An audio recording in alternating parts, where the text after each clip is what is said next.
the Victory Studios in downtown Little Rock, this is Capitol View. And good Sunday morning to you. Welcome into Capitol View. I'm Jay Burr. In 2018, Arkansas voters approved Amendment 100, authorizing the expansion of Oaklawn and Southland into full-fledged casinos. The amendment also allowed the licensing of new casinos in Jefferson and Pope counties with the approval of local elected officials. The Saracen Casino Annex set to open in Jefferson County next month. The Department of Finance and Administration releasing revenue numbers recently. And here to discuss the latest on this industry here, State Senator Keith Ingram of West Memphis, Representative Vivian Flowers joining us via FaceTime from Pine Bluff, and State Representative Les Warren here of Hot Springs. So guys, let's just get into it here.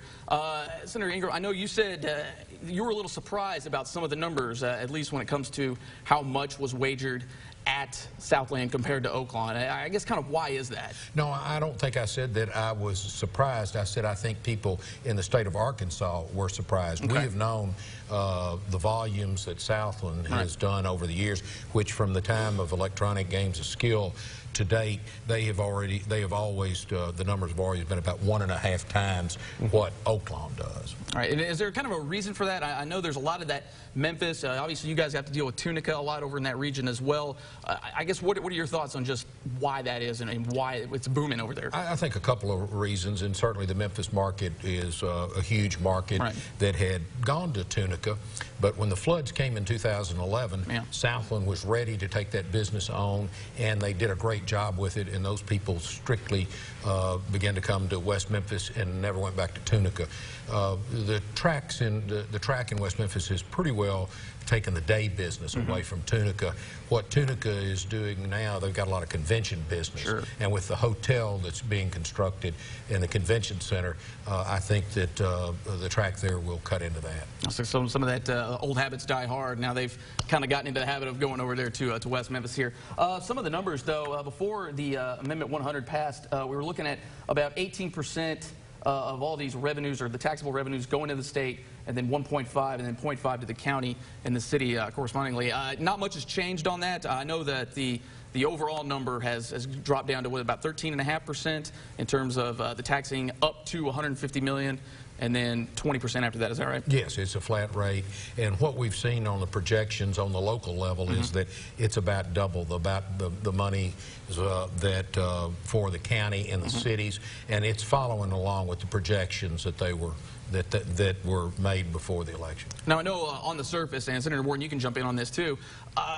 We see beforehand revenues taken in by the state, about 70 million, or 60 million, excuse me, kind of dropped down to about 31. Kind of a big jump when you look at it like that, but you guys think that's not necessarily the case, at least as of right now. Well, you know, with ours, and I certainly understand the Memphis pool, we're a tourist community. We don't have the count as far as people driving by. Sure. It's great having Memphis that close, I-40. A little bit more difficult to get to us, but right now we're construction zones.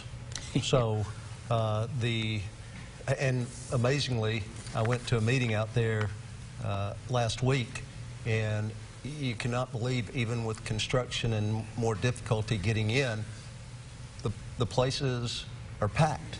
Yeah. And so they're still coming, even with the huge addition to the gaming coming, the resort coming. So it's exciting to watch. So I think the numbers may be a little drop right now, but I think you're going to see the numbers come storming back. So you guys aren't necessarily alarmed at initially the intake being about 40 million less? No, I think that's a short term until all the casinos get up and running, and you're going to have more money. You know, it went from, I think, in the governor's original budget, from a $38 million hole to a $31 million projection. And I think that in a short period of time, we see DF&A had originally said that the casinos would be at least 18 months to 24 months being in business, so they budgeted accordingly. But we already see that the casino in Pine Bluff is going to be open next month. So those revenues are going to start flowing.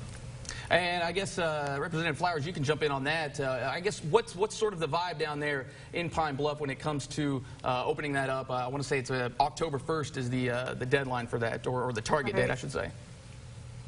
I think the vibe here is of anticipation more than anything. I think for people who may have been solidly against it, and I was one of those people, and for folks who were solidly for it, the bottom line is it's here now. A significant majority of my constituents voted for it, and it's anticipation. People want jobs, people want growth, people want development, and I would just add that, you know, I think Pine Bluff has a unique opportunity, but is also in a very uniquely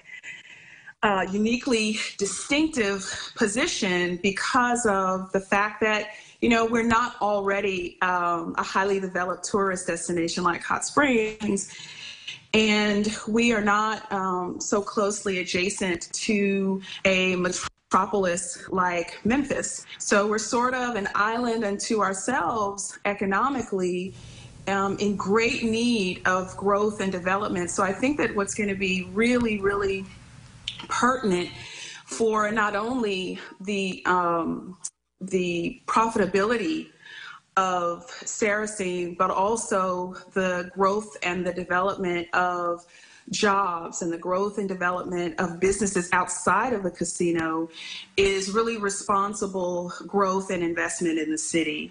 And I think that's what everybody wants, no matter what side they fell down on the vote. We're here now, and I think people want to see that investment, and they want the jobs, they want contracts, they want to see the benefits that they were promised, and we're all anticipating that.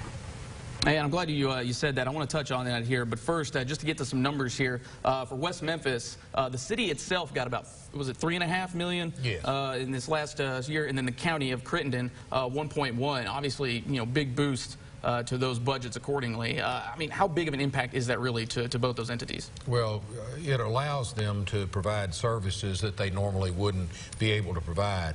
And with the amount of visitors that come in, it does require extra fire police, obviously.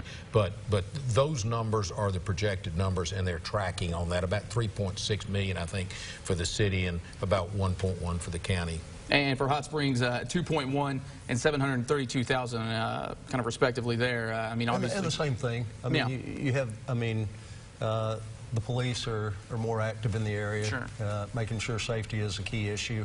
But, you know, it's, we're grateful. And I think the one thing else that you need to look at, too, outside just that, is your advertising promotion taxes that are paid sure. from ancillary people visiting hotels, people eating in restaurants. That is up in correspondingly. Now, do you guys have sort of a corresponding sort of percentage of an increase we've seen in some of that stuff that sort of is impacted by the casinos and the tracks? Well, I can tell you that I run a title company in Hot Springs, mm-hmm. and real estate, you typically have it start trailing off about right now. Real estate is still very active in Hot Springs. We've got new hotels. Our downtown has had so many new businesses open.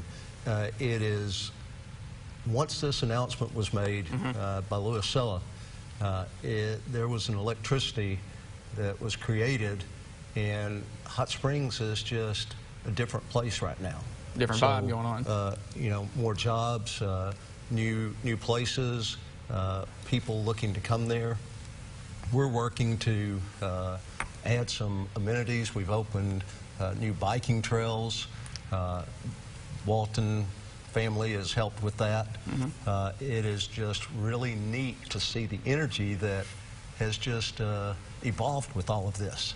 And I went to the announcement when Louis Sella came down to say that they were going to build the resort, expand the gaming, and it blew me away that the opening date was to be December of 2020. I'm going, wait, this is May of 18. Yeah. Or 19. 19, yeah. 19. And so even quicker. So I'm like, wow, you're going to build all that in a year and a half. But it's happening. Yeah. We're going to touch a little bit more on this here. Coming up after the break, we will continue this conversation on how casinos are impacting the natural state. You're watching Capitol View Sunday morning.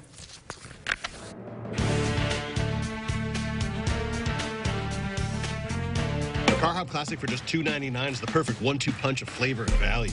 Time, that. You need a trainer to help you eat the burger? Hey, stay out of this. Don't get in my head, man. There's barely room for me in there. Hurry in and try quarter-pound double cheeseburger or 6-inch Philly plus tots for $2.99.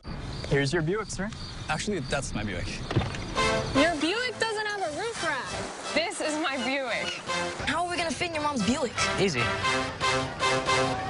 I like that new Buick. Me too. I was actually talking about that Buick. I knew that. Did you? Buick's fresh new lineup is full of surprises. Get over $7,400 below MSRP on this 2019 Buick Enclave Avenir. See your Arkansas Select Buick dealer. Sold it. Independence County Absolute Real Estate Auction, Wednesday, September 25th at 3 p.m. at 315 Mose Mountain Road, just west of Batesville. With 240 total acres and a beautiful custom home built by J.B. Henley in 1997 with 4,000 square feet, 5 bedrooms, 5 bathrooms, sitting on 40 acres. Offered separately and in combination with 120 acres and 80 acres of Bermuda pasture and mature timber. And every track is selling regardless of price. Go to wilsonauctioneers.com. Sold it. This is the nimble Chevy Trax, the versatile Chevy Equinox, the stylish all-new Chevy Blazer, and the roomy Chevy Traverse with seating for up to 8. The Chevy family of SUVs. No matter what you're looking for in an SUV, Chevy's got you covered. Get 0% financing for 60 months plus $750 on most 2019 Equinox models. See your Arkansas Best Chevy dealer. Sonic's got all my fair faves. Cheddar peppers, 99-cent corn dogs, Oreo a la mode. But there's no chicken on the Fair Faves menu, right? No. Why do you ask? No reason. You're safe. Hurry in. Fair Faves start at 99 cents and order ahead for happy hour anytime. You're watching Capitol View, Sunday morning talk focused on the political scene in Arkansas.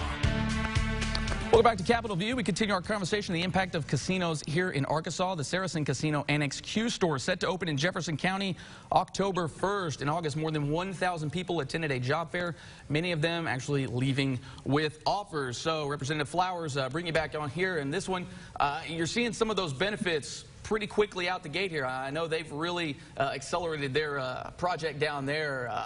Kind of what are you seeing when you see those numbers from Crittenden, West Memphis, and the Hot Springs area? What does that get you thinking about down there for Jefferson County and the Pine Bluff area? Well, I sort of touched on this earlier, and I would reiterate but add more to the hope for more investment, because I think, for example, what is opening up soon is not going to actually be the full casino, hotel, resort. Sure. It's going to be, an annex next to a gas station. And while I'm appreciative of those jobs and appreciative that there will be some job starts and there's some construction, you heard Les talking about, bike trails and housing starts. And those are not the kinds of things that we're seeing here. As a matter of fact, I believe that there are some housing starts in Redfield, but not in Pine Bluff. So I just feel very strongly that we have to work together, city and state government and county government, to ensure that since we didn't get the kind of stimulus investment promised that, for example, Russellville did. I think Russellville is probably a more comparable locale when you look at what we can expect. They're sort of in the middle of the state and they're not a tourist destination. And so, their deal, their license came with the promise of, I believe it was $34 million investment in that area. And so we did not get that stimulus. We did not get those promises. And what my hope and prayers is that on the back end, without the benefit of a memorandum of understanding or a contract or a community benefits agreement, that we will get those investments on the back end, because everyone wins with that kind of investment. Because we're not only going to be competing, really against ourselves in terms of wanting to see more extended growth and economic vitality. We're going to be competing with West Memphis and with Hot Springs and with Russellville. So without the benefit of that stimulus, or an adjacent metropolitan area or a tourism infrastructure, we're kind of running behind the 8 ball, and my hope is that investment in things like a Pine Bluff Promise and in infrastructure and in business starts, and that doesn't necessarily just come from Saracen, that comes from our local businesses as well, and our banks and our nonprofits. I just think we have to come together and make those things happen if we want to see the kind of things that are happening in Hot Springs and West Memphis happen in Pine Bluff. Well, there you go, hit the nail on the head. Maybe catch some of the traffic that I guess would have gone to Tunica normally. Now they stop there in Pine Bluff. Great conversation here. We could definitely do this, show after show. But Representative Flowers, I do want to get you. You've got something that you're trying to introduce into interim study, I believe, next week. I know you've been a real proponent of the recycling. Talk to us about that. So it's a container deposit law that would, we actually ran it in committee and it didn't get out. I think we could have gotten it out of committee running it a second time, but instead we wanted to study the issue and provide more education. There are several states, I want to say there are 7 or 8 states right now that in the 70s and 80s established container deposit laws, and what they do is require a deposit on the front end of aluminum, glass, and plastic containers and take that money to promote recycling. We kind of did a little bit of a different twist, and we wanted to not only utilize our dollars for to promote recycling and kind of close that loop and make the recycling available across the state, which more, the littering impacts our smaller cities and our rural areas a lot more than our metropolitan areas, but our metropolitan areas are the ones that have the opportunity to recycle. So we, established a plan in the bill that would create recycling opportunities, enable nonprofits and small businesses to benefit, and it's a huge booming business. It would enable us to attract businesses that could use those materials to actually come to Arkansas and open up facilities. And some of the money would actually go to help our water infrastructure in our rural areas as well as our county roads. So I think it was a pretty dynamic bill, and we're hopeful that we can look at some other ways. I'm working with some of the bottling companies to look at to see how we can take advantage of other ways that we can benefit from recycling, as well as looking at whether or not we need to take a look at the container deposit law again. And across the country, people have sort of gotten nervous about recycling because of China. Before the Trump tariffs, we still had some issues with regard to China closing its shores to our recycled materials. And now we need to do like them and utilize our own materials and make money from our own materials and close that recycling loop in the country and in the state of Arkansas. Oh, man, I can't wait to see that coming up. So we just made this the Vivian Flowers block. I don't know what you guys got going on this week, but I know you guys got a lot of meetings going on. A lot of stuff going on there in Magnolia, too, this week. Well, I'm not sure about Magnolia, but we are... Senator Ingram and I are both working on the retirement committee. We have meetings next week in Bentonville and there in the northwest, Fort Smith, yeah. And then the following week we go to the senator's area. We'll be in Jonesboro and then West Memphis, letting retirees and participants in the plans have a say in what's happening.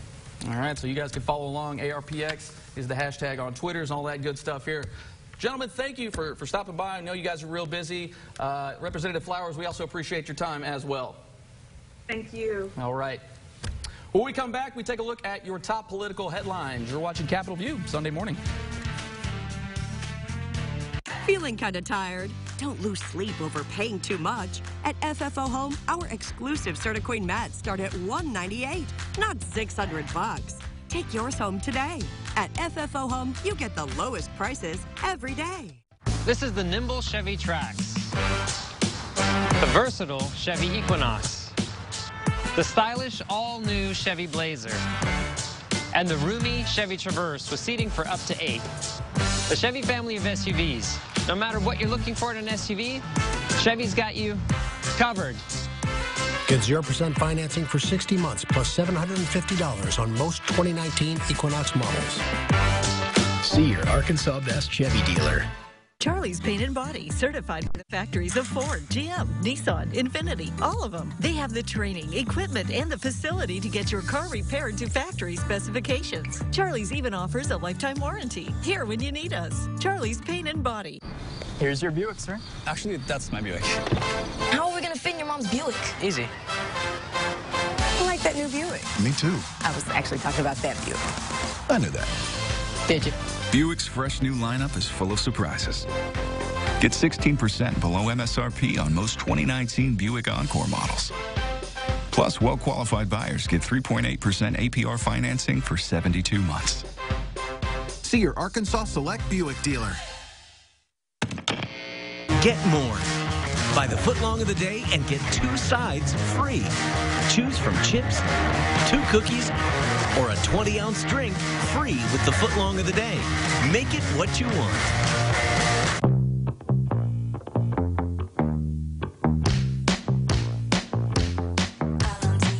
I like to go, I like to see. From coast to coast, you come with me. We feel it now, the energy.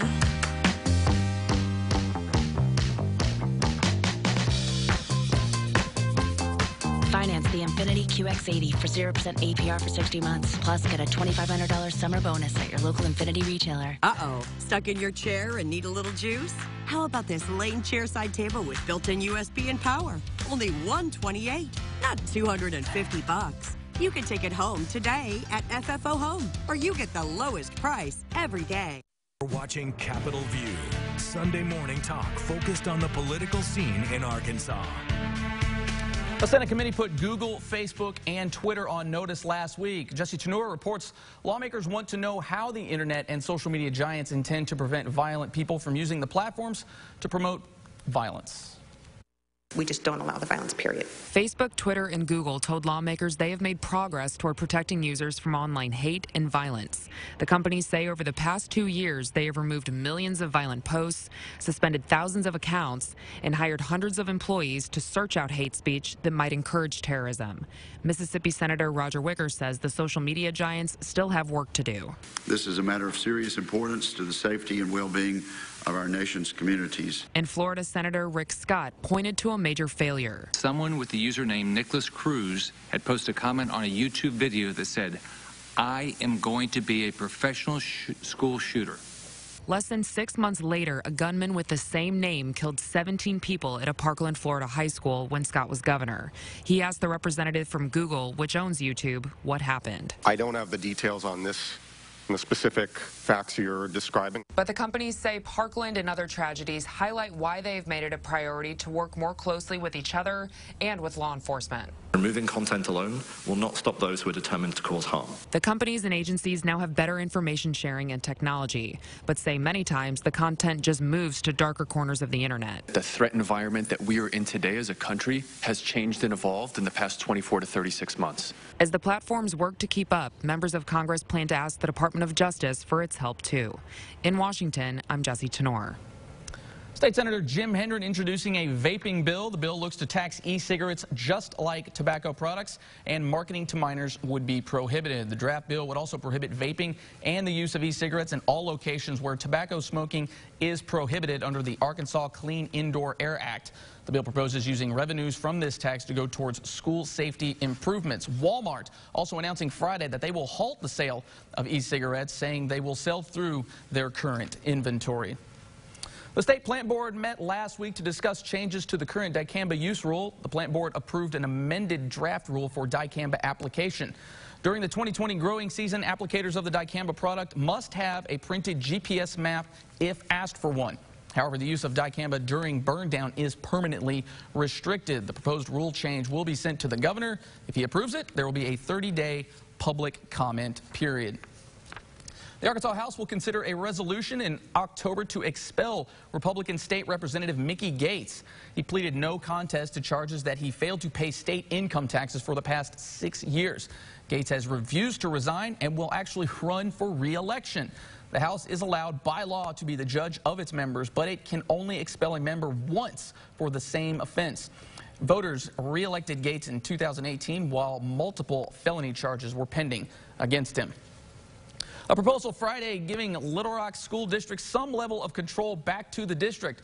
There will actually be a 9-member local board with limited authority. Schools with a grade D or higher will operate under the local school board, and also those that are undergoing reconfigurations. Now, what those are will be up to the state. Schools with a failing grade will operate under different leadership in conjunction with that local school board. State Senator Joyce Elliott says this will divide the district and also the city of Little Rock. Most of the people, most of the city will have a regular school board. They'll be treated one way. And the one part of the city where I live and where many people who look like me live, we will still be under the auspices of somebody else that we have no idea who that is. And then that's the third group in the middle, under some kind of reconfiguration that we don't know what that is. The state says this is just a framework and specifics will be discussed in the weeks to come. We're back to wrap it up. After this, you're watching Capitol View on Sunday morning.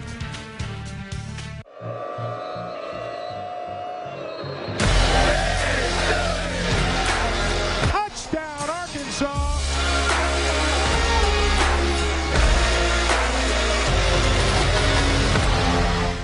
My feet hurt so bad in the morning, I couldn't even put my feet on the floor. So I had to start engineering my own arch support. So I got that, then I put this in there. This one, finally, before I added another one of these in, I went to Good Feet, and they gave me this. So I built all this together to engineer a solution to my pain. And if I'd have just gone to Good Feet, I'd have been better off in the first place. Good Feet Arch Supports, engineered for pain relief, personally fitted for you.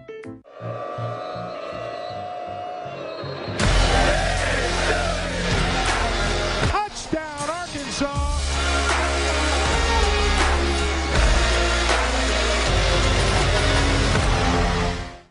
You're watching Capitol View, Sunday morning talk focused on the political scene in Arkansas.